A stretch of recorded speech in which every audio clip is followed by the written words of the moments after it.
We are having today an incredible shift. I'm first to introduce the panel, but I will ask everybody to say his name and one sentence. It's the first time I can ask a prime minister or minister president to introduce himself, so I love to do that. So thank you, Matthias, for doing that.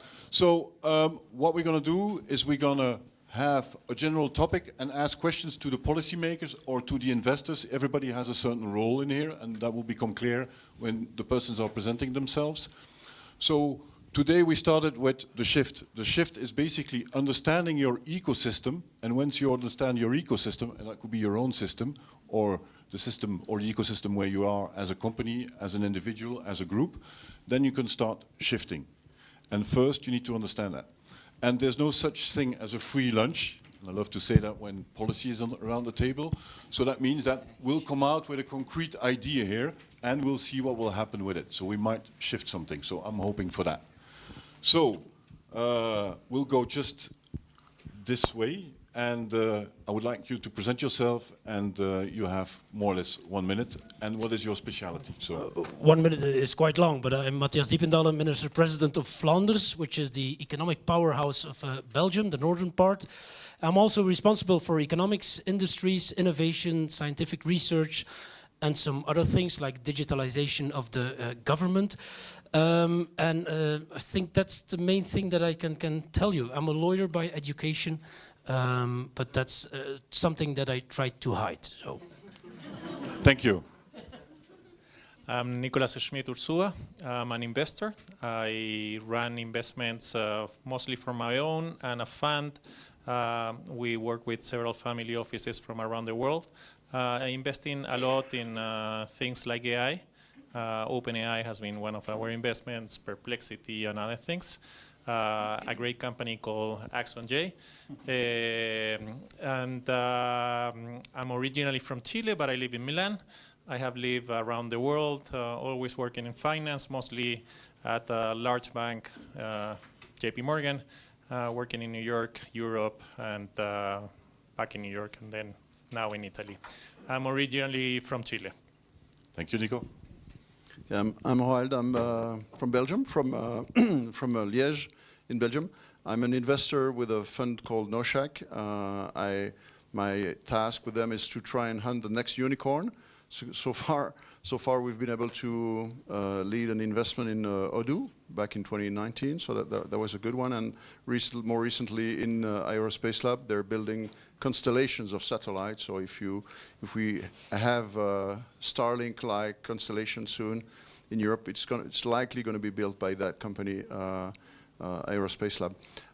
I've been inspired a lot by Silicon Valley, where I did spend quite a bit of time at Stanford and in other places in Silicon Valley, and I try to bring back what I call the global valley view. It's the playbook of Silicon Valley is distributed now, so we can have Silicon Valley style startups here. It needs to be fostered and guided in some way, but it's possible from here, from anywhere. Thank you. My name is Ilse Jacques. I come from Belgium too. I live in Flanders. People call me the secret agent of the 1%. So I support, I coach exceptional leaders. That can be CEOs, that can be investors, family offices, VCs, and I have my own methodology, and that's my passion. That's my life work. That's my purpose. Thank you. Good. My name is Philippe. I'm Belgian as well, Flemish, and been a tech entrepreneur for most of my life, mainly in the AI industry. Been creating over 500 jobs in the AI industry in Antwerp region, larger Antwerp region. Very proud of that, because I believe we have exceptional talent in Belgium and Flanders. Currently active in investing in dual use technology and startups, but also recently affiliated with my own proper startup again, EnoHealth, which was earlier on stage. So, congratulations with that anyway. Hello everyone, my name is Mark. I am Canadian, but I live in Berlin, but I grew up in England. I did my PhD work in collective intelligence and crowdsourcing, and I teach a course on how do you persuade people to go do stuff or not.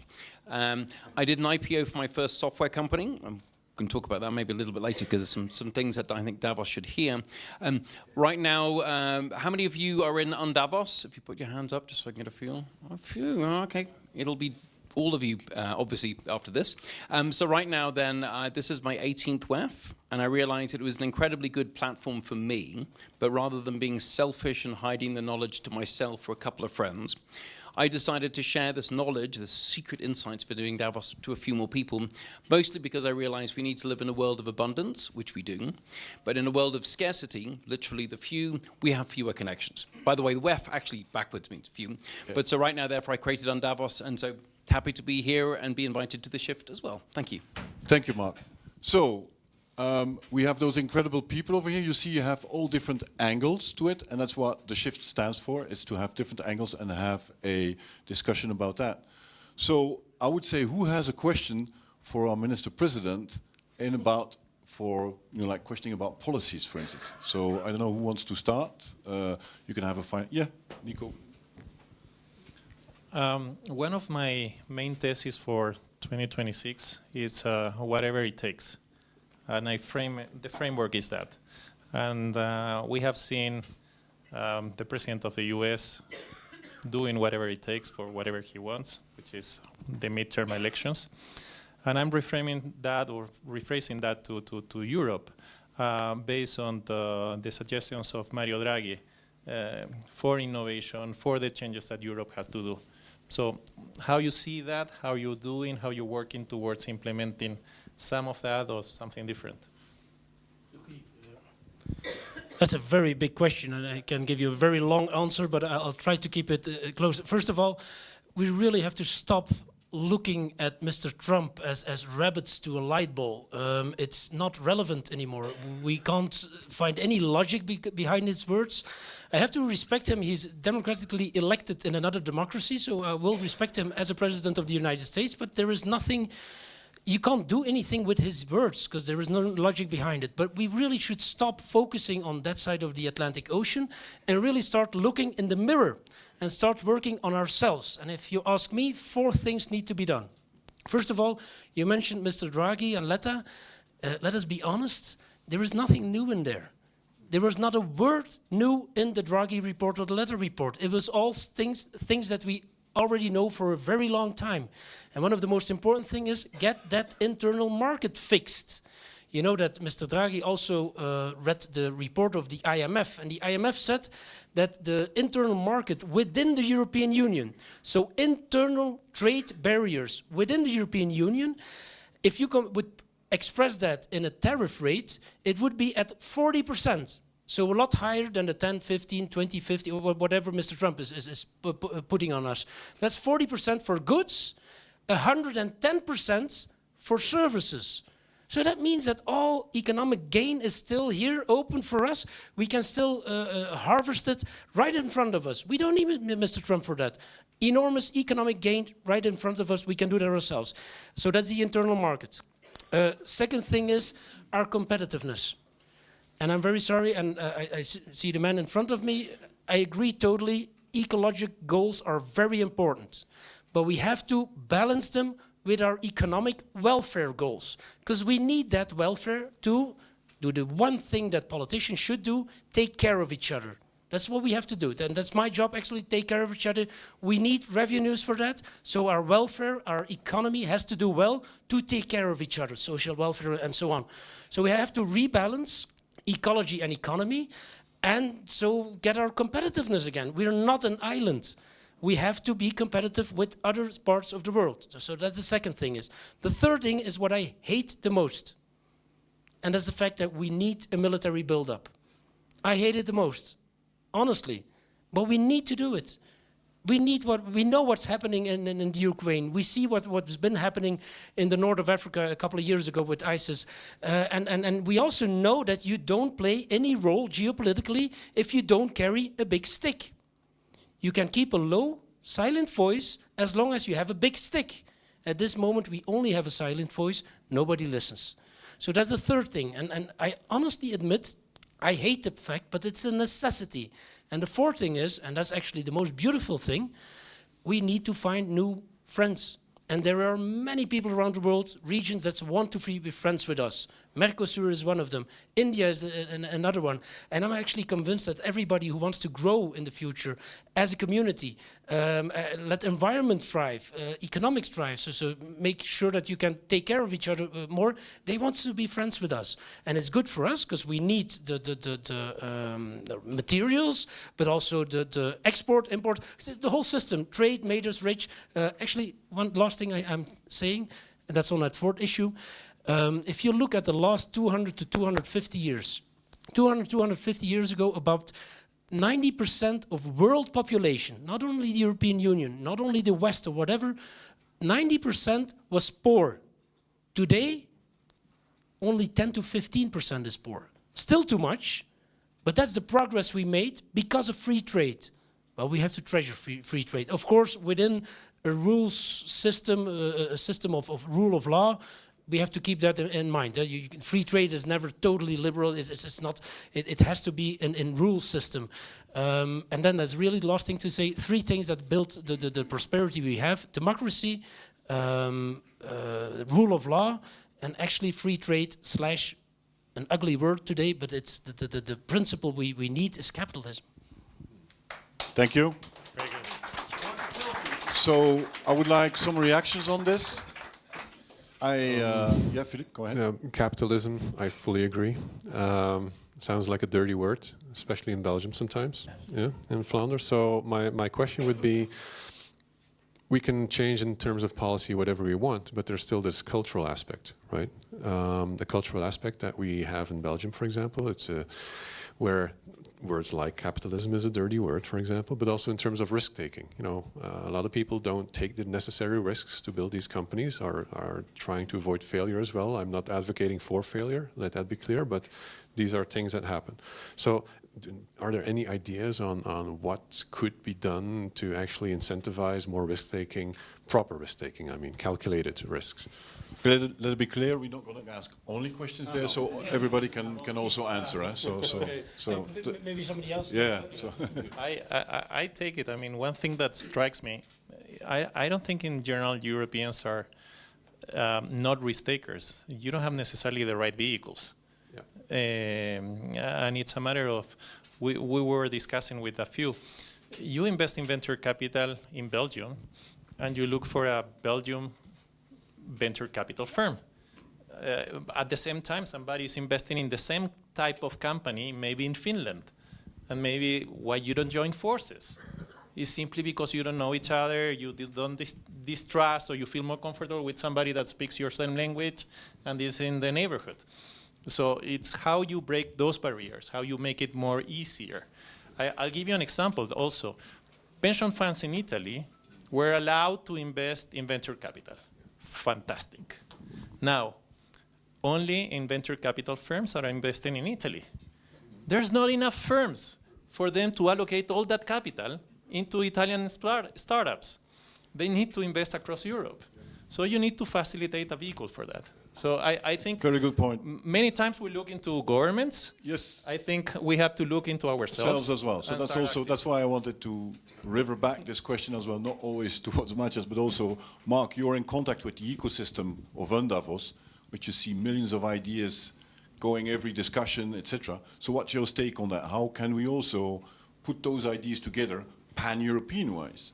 Well, I mean, I think if we look at Davos is like, for me, Davos is like a microcosm of the world, because it pulls the great, the good, etc., from every domain of society. What it's also doing at the same time is it's humanizing you. Because you can't just go upstairs, put your credit card down and get a room. It doesn't work like that. Many of you have had to hustle, do all kinds of weird and bizarre things. But what it's meant, though, is you're making human connections. And this allows the VC in Finland to meet the VC in Belgium over a nice beer at Belgium House and then go do over here and over here and over here. Yeah, we call that the Davos moment, huh? Yeah, yes. Oh, definitely. And many people have had this Davos moment. So I think this is one thing. But I think Davos is also another place where ambition gets rewarded. I see there are a lot of people that are afraid to be ambitious. I mean, how many Belgian companies are there on the promenade? How many European companies are there on the promenade? There's one, SAP. Yeah. That's pathetic. But it goes down to people in your corporates need to be a little bit brave to say, sure, it's going to cost 450,000 rent for a week. But if India can do it, if these people can do it, why can't we do it? But I think, fortunately, this is a solvable problem. Very often, it just the idea didn't occur to them at the right time. The good news, generally, and from a complex systems perspective, my academic type background, is that people follow, and they follow anything. And right now, hopefully, there are people, whether it's in this room or outside, are currently thinking, wow, if Belgium House could do it, actually probably France will want to do it. But if SAP could do it, maybe some of your companies can do it as well. So I think we're just giving people ideas of what they can go do next. Because I think there are people with ambition. We just need to allow the flowers, the bright flowers, to grow high and celebrate them, take pictures and make space for other flowers like this to grow, instead of chop, chop, chop, chop, chop. I like when you describe the shift. What we're trying to do here is to give that podium to certain people to do that. And to look at each other. Yes, Ilse. Yeah, just a totally different question because we were talking about policies, obviously. When we talk about policies, regulations, stuff like that, which is totally needed, absolutely.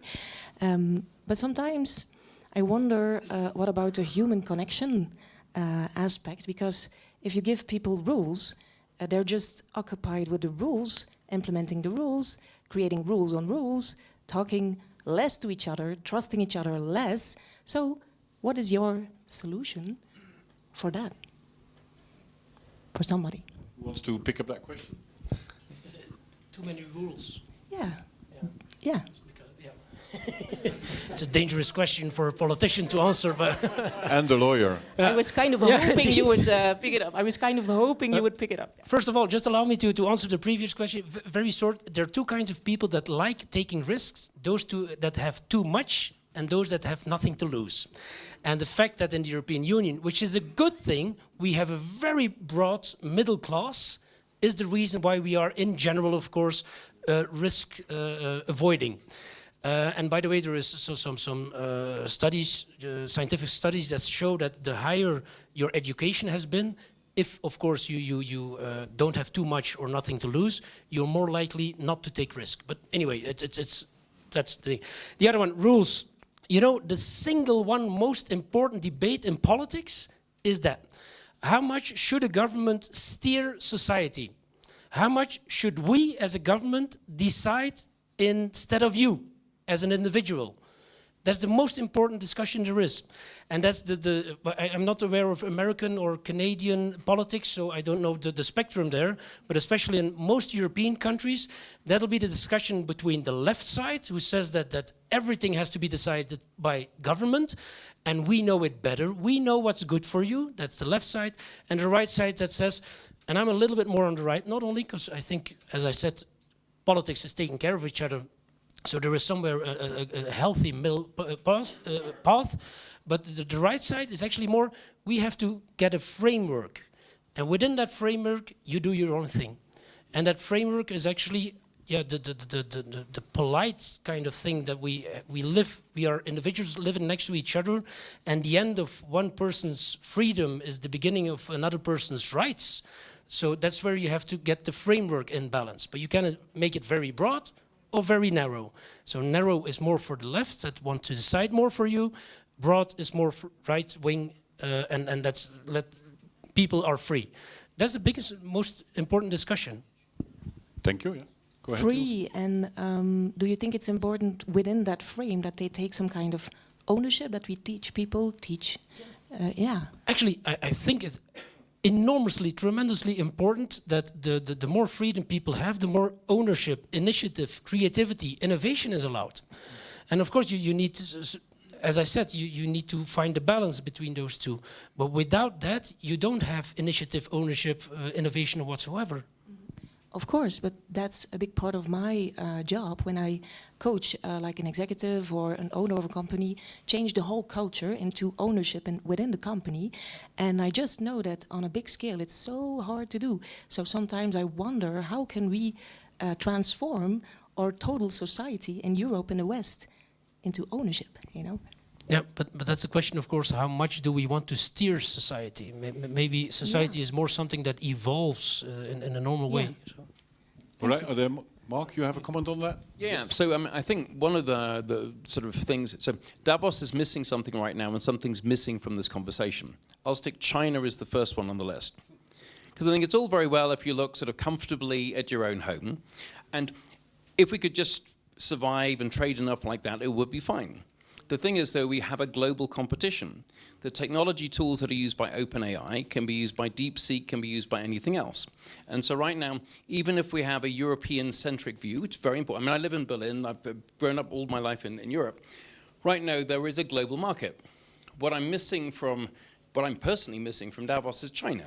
I would like China to be here to set fire to our complacency. Because at the moment, I was talking to a German company and they built a drone. They wanted to sell it to India.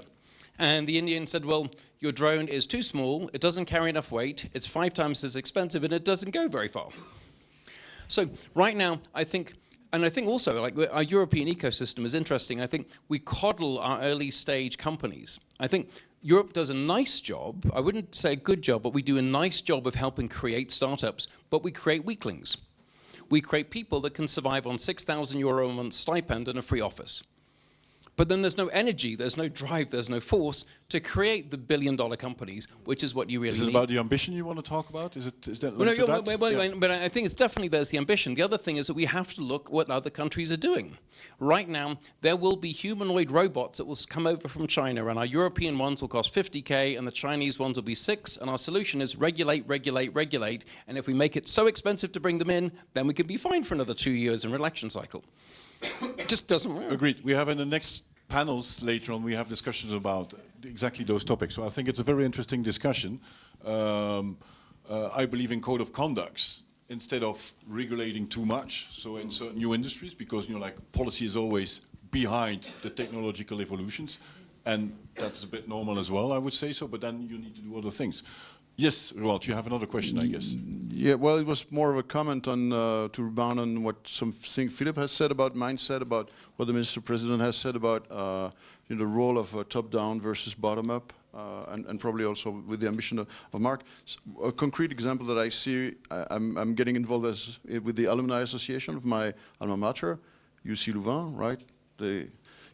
We had our 600th anniversary together along with KU Leuven, right? And we noticed that the more, as you were saying, the more you are educated, the more you tend not to be an entrepreneur, not to be willing to take risks because you want to go for work for a large company.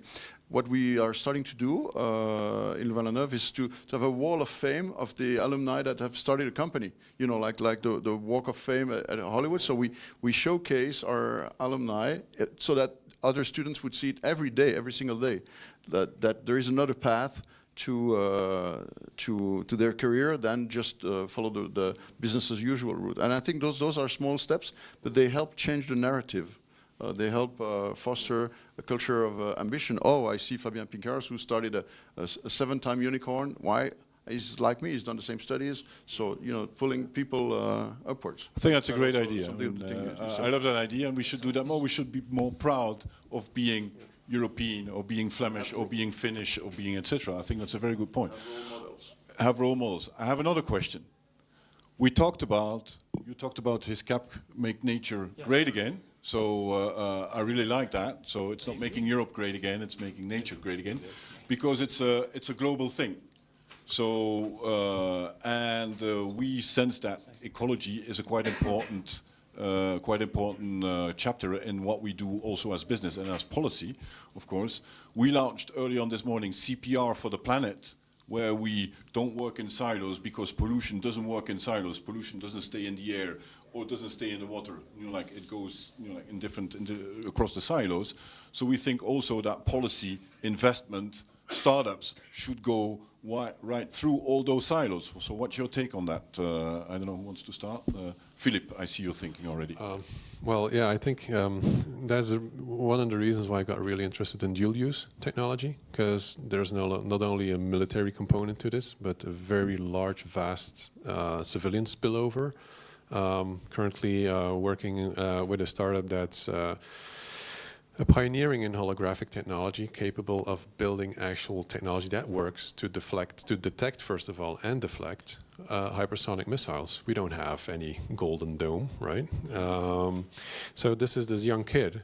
And basically, the US and other countries are actually throwing, like visas to him, like, come to our country, join our country, give the tech to us. Because this is actually what's happening. And we're actually struggling to know, you got to stay in Europe, stay in Europe and develop this system here. That's really what we need. Luckily, he's doing this. But the point I want to make is this technology also already led to a pioneering situation in which he was able to actually touch, or, well, not actually touch, but manipulate DNA and RNA without manual intervention, which is very sophisticated, very novel. So there's already a huge benefit for healthcare, for cancer research, and all these things coming from this one particular part of technology within that small silo of defense or military technology that has a huge spillover. That's actually what's really interesting me, and I'd love to see more and more and more of dual-use technology being invested in. Maybe it's take of investors in that. Can I make a comment on that? Sure, absolutely. And it's something that I ran into. You know that most of the family offices or investors, or by laws that establish the structure that they make the investment, ESG, right? they have an ESG that, from de facto, Yep. it comes off the shelf, that forbid them from investing in defense. Absolutely. And that's a massive change that we need to do. Yes. In my own fund, we were investing in we're trying to invest in a defense company, and we were stopped by that. Yeah. Now we're changing the bylaws, but this is something that has to be done across the board. Yeah, if you want the capital to start coming, right? Yeah. Absolutely. That's actually one of the things that we're running against, these ESG compliance issues that we have with family offices, indeed. But, it's reality. Reality Yes. dictates that we need the change. And then somebody across the Atlantic is saying, bye-bye, you win, Yeah, or something yeah, like that. exactly. See, so we're battling against that as entrepreneurs also. So I don't know, what's your stake, Mark, on that? So I have another thing as well that Europe could do quite easily. So there are probably $1 trillion of trapped money in fantastic European companies. $1 trillion of trap. Who here bought Can you give an example to make Well, yeah. it So for the okay, for the okay. audience? Well, a given example would be so one of my friends in Davos, he put $500,000 into Suno AI, like a little AI company. Ignore the fact that it's in the US, but he put $500,000 into Suno AI at a $4 million valuation. Its current valuation is $2.5 billion. He would be fantastically happy to sell some of his stake for, let's say, 200 million. And then he would put that 200 million to work instantly over 30 or 40 companies. Instantly, in a heartbeat.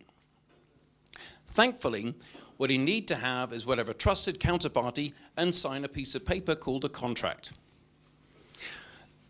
But I find that sort of investors are sort of remarkably daft and stupid, because at the moment we could actually free up masses of capital. I think we're just so used to the fact that you invest for this much time, the money is trapped, it is what it is. It takes investors like you, I mean, you could keep your money running on OpenAI, but there are opportunities with secondary markets, et cetera, et cetera. This could be an incredible opportunity for Europe to free up capital that at the moment is trapped.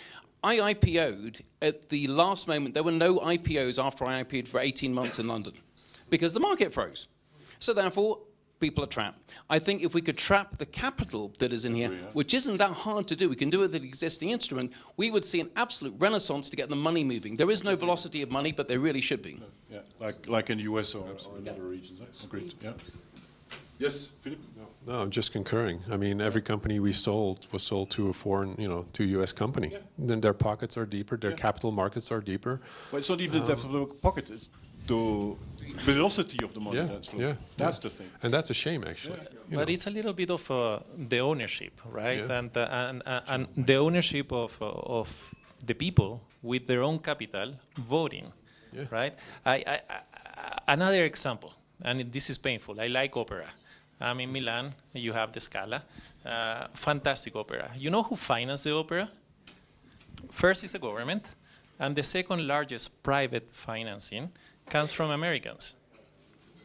comes from money that they're raising in New York, friends of the Scala, not from Italian families, not from Italian investors, not from Europeans. And do you care about that? Vote with your dollar, or with your euro, sorry. Yeah, exactly. Trump scalable income, Yeah. because money talks. Yeah. Ilse, you wanted to say something? Yeah, I want to come back to something that you said, Nicolas, before. You talked about changing the narrative to stimulate people to take risks, to start a company, to grow their company, to invest their money. So I think that's really true. And I want to come back to something that you said, like people have in the West sometimes an income of like 60,000 euros per year. They have their houses.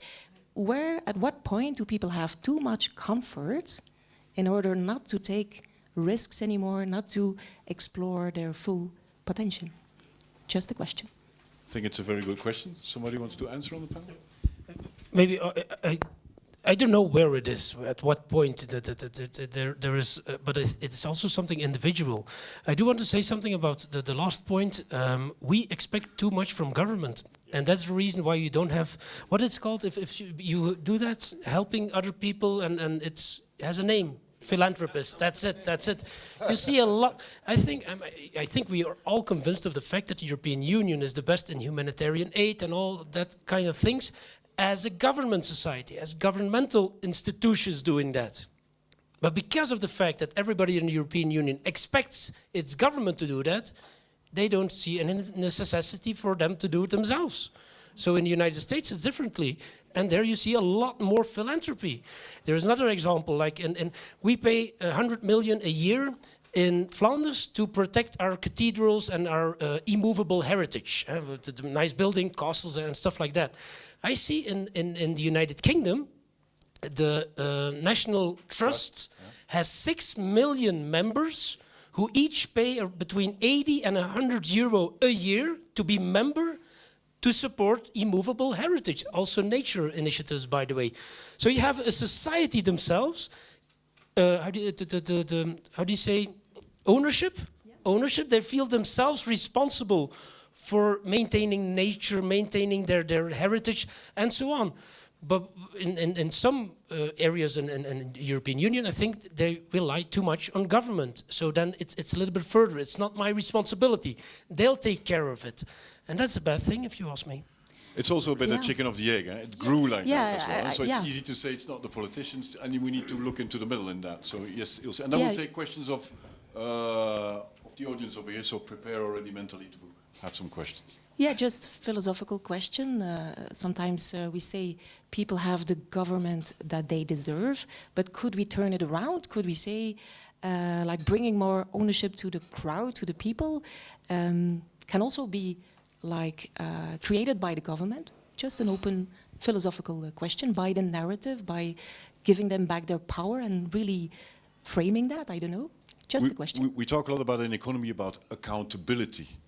And I think accountability, it's a door that swings both sides, also for policymakers, for investors, for etc. So when you decide to have your strategy, you need to be accountable for it and go all the way through, and preferably also horizontally. So I think that's also an important way of doing it, and also make the public accountable for certain things.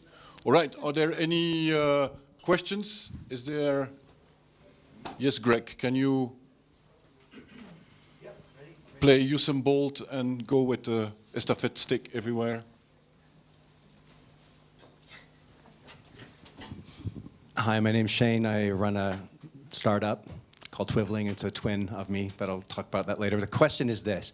As a startup, right, one of the big struggles is you're trying to sell your stuff into corporations, and then there's these barriers of, are you GDPR compliant? Are you ISO certified? Are you all these things that you have to do you can't afford to get done yet? Is there some way that we can make a framework to give startups a little bit of a buffer so that they can get around that before, like, to a certain revenue size or something? Cool. Who are you asking the question to? Please name somebody. Well, actually, so for me, so whatever rule is there will be cheated. whatever rule is there will be cheated. So what you'll do is you'll just divide up your contract into 10 different pieces. So right now you look at ESG. One of my most terrifying conversations that I had with it was a New York banker.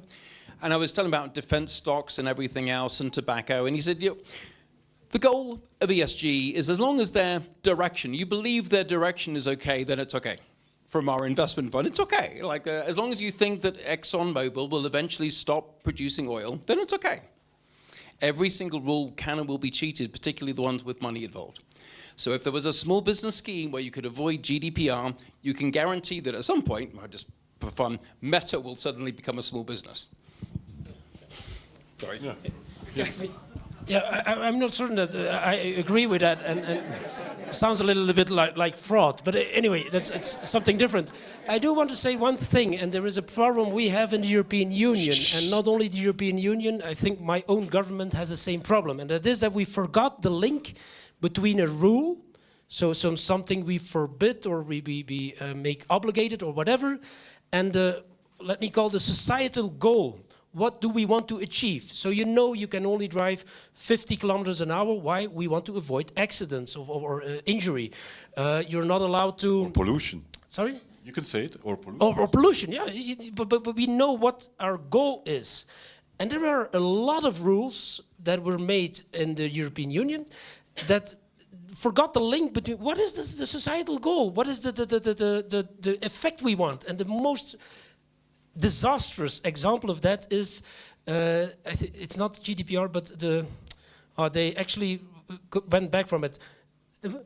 CSRD. So that's why you have a chief of cabinet. He knows everything. I'm only the poster boy. But you have a spokesman as well, huh? Yeah. Well, but the CSRD system was actually a system where all kinds of companies, and long lists of companies, were obligated to report how many women have you working. All very important things. What is the wage? What is the difference between the most paid and the lowest paid? What is your impact on nature, and so on and so on. But the only thing was they had to report. But you don't get anything with reporting. You don't win anything. Nature is not better from it. There are not more women in that. So there was no link between the obligation to report and the societal goal. And that's the only thing that there was. They were actually getting more data to get more rules. To get more rules. And that's, of course, it's not the way it should be. So we need to keep a link between the rule and the actual goal of it. Yeah, totally agree. So it's sometimes even self-sustainable, but that's another discussion. I would say, do we have micros there? And then please bring your microphone. I have a question, actually. Yes. Okay, this seems very relevant. I'm a startup founder called Alive, and we are closing the gap between ESG and AI by pulling in ESG professionals into our systems, using those systems, and applying the data that is available online, creating insights, and improving the company from within, right? This could create a massive wave in streamlining what is necessary to achieve those frameworks worldwide, costs and compliance per year, and like the speaker here said, increase the momentum in Europe to really use the capital that we have. All right, and your question is? Sorry, the question is, doesn't seem relevant. Thank you for your pitch for 1 minute, but what your question is? No, I'm joking. Yeah, would that be a relevant solution? I think it would. It would help. It would streamline that. So that's for sure. I agree with that. Can you give your microphone there? Thank you. Hi, please say who you are and who you asking the question to. Yes, my name is Chris. I'm from Austria. I'm an NGO founder. I founded an NGO some 3 years ago in the field of internet development for change makers. Connecting to what you said before, that's not the way things should be. Going to a meta level, my question actually is, how should things be? I would actually, on your very individual level, shoot for the stars to reach the moon. How should the world look like? Where we are shifting to from a societal or economic or ecological point of view. Where are we shifting to? What comes to your mind? Just, yeah. Thank you. Who wants to? Ilse, maybe from a human point? Yeah, if I can say how my perfect world would look like after the big shift is a lot more awareness. That's one thing. Less ego, sharing resources. So you see a lot of companies, I have a lot of clients, they all do the same research. Sometimes they don't share knowledge. So I think we need to go to unity much more in so many more segments of the society. Yeah. Thank you. Next for answering, yes, Nico? I will say, emphasize on the U of European Union. Make it more, I mean, for entrepreneurs, startups to work more together, for capital to flow more together, for investors to work more together. Today it's full of silos. Let's break those silos. We need more of a unified market. Yes. Yep. Sorry, I want to add a little thing. I forgot one, the most important. Like we said, like Minister van Diependaelen said, ownership. Yes. Bring people to their full potential. Make them take 100%, if it's possible, responsibility for their potential, and in that way give the opportunity to others to do the same.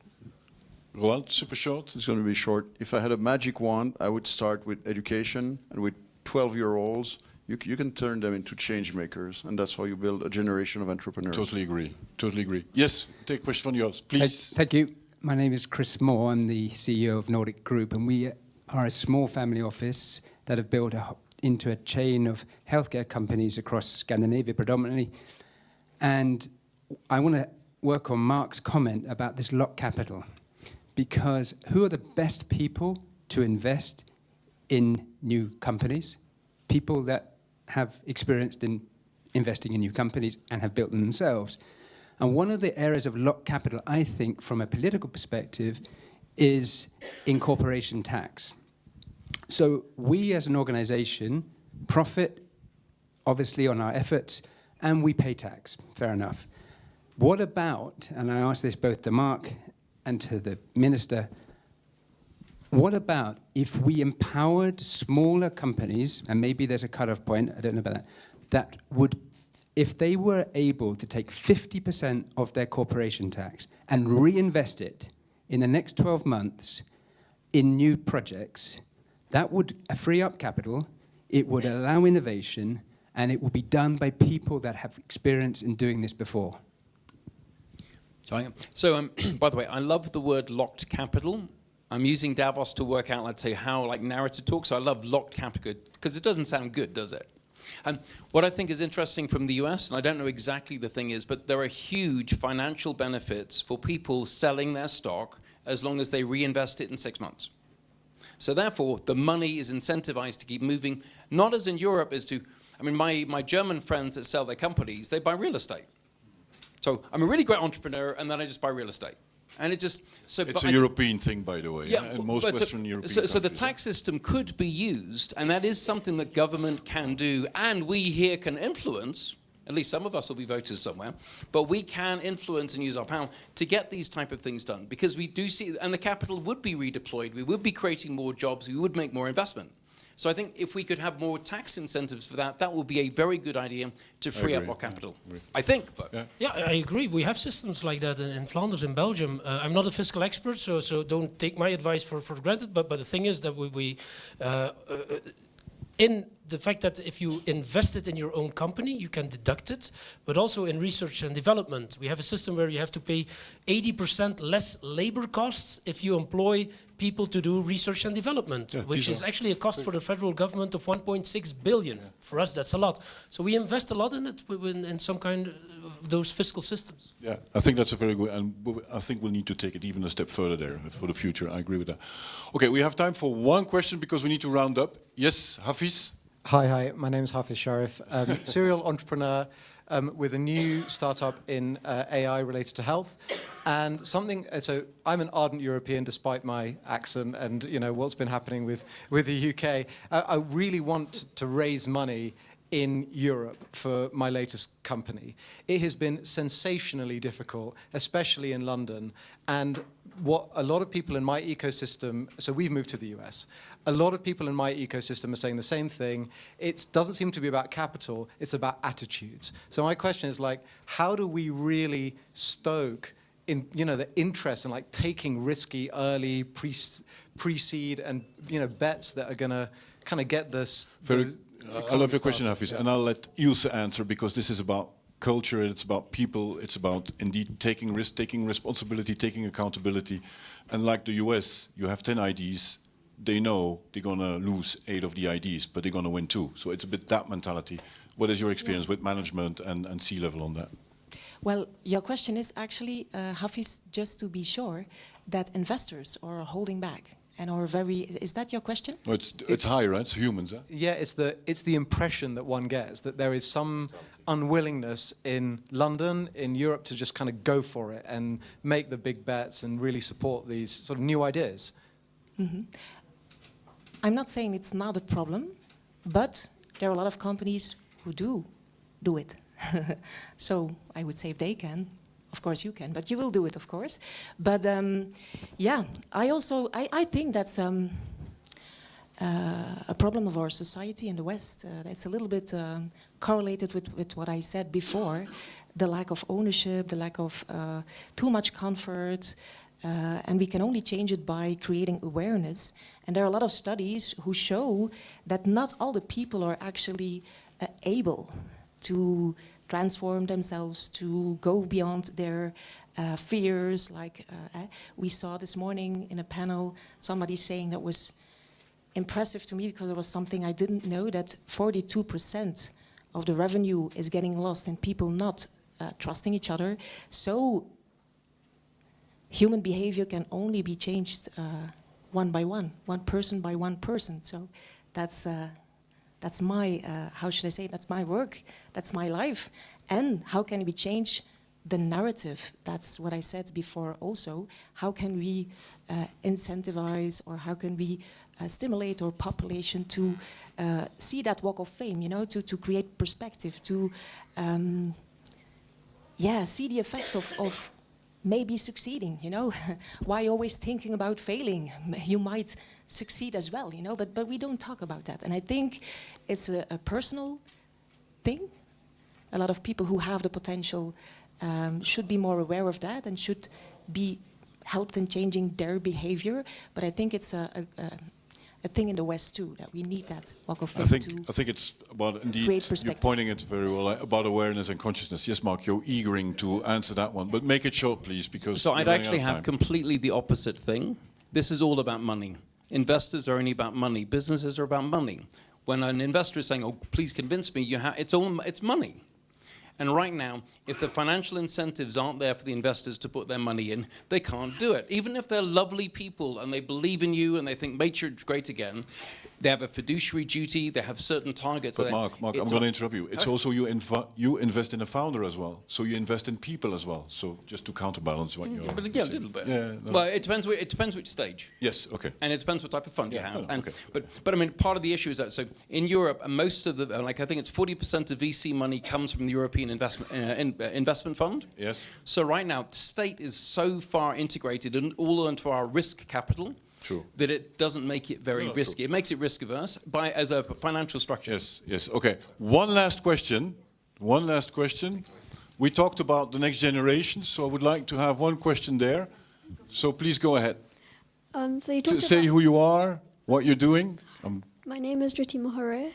I plan on starting a startup soon. So how would you help the youth? You talked about how